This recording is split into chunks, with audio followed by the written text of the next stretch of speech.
तर भावांनो, ज्या सामानासाठी आम्ही मनीष मार्केटला गेलो होतो, ते तर काम झालंच नाही. आम्ही ते सामान न घेताच घरी आलो. तर त्याचं झालं असं, आमच्या गावची यात्रा जवळ आली होती आणि आम्ही यावेळेस यात्रेला गावी जाणार होतो. म्हणून आम्ही खरेदीसाठी प्रॉपर मार्केटला आलो होतो. बायकोला घरातील देव गावी घेऊन जायचे होते, म्हणून देवासाठी ती एक डबा शोधत होती.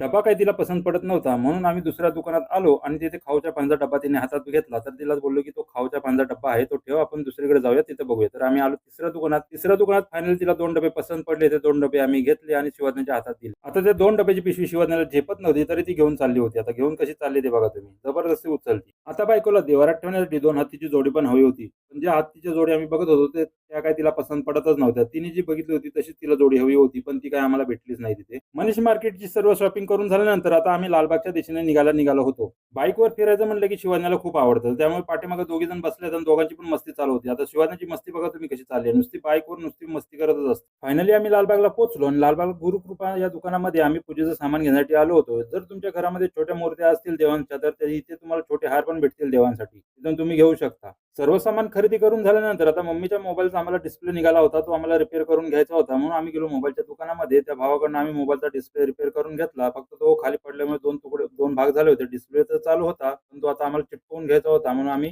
भावाला चिटकवून घेतला. त्याने आमच्याकडनं ₹50 घेतले चिटकवून. ज्या सामानासाठी आम्ही मनीष मार्केटला गेलो होतो, ते सामान तर राहिलंच होतं. ते आता सामान होतं ते म्हणजे शिवाजींचं डायपर होतं. ते आम्ही आता परेलमध्येच घेतलं. कारण की आता परत विठ्ठल जाण्यापेक्षा इथं होलसेलमध्ये आम्हाला परेलमध्ये भेटलं. ते परेलमध्ये घेऊन आता ज्याचं सामान त्यानेच उचलायचं. म्हणून शिवाजींच्या डायपरचं सामान तिने उचललं.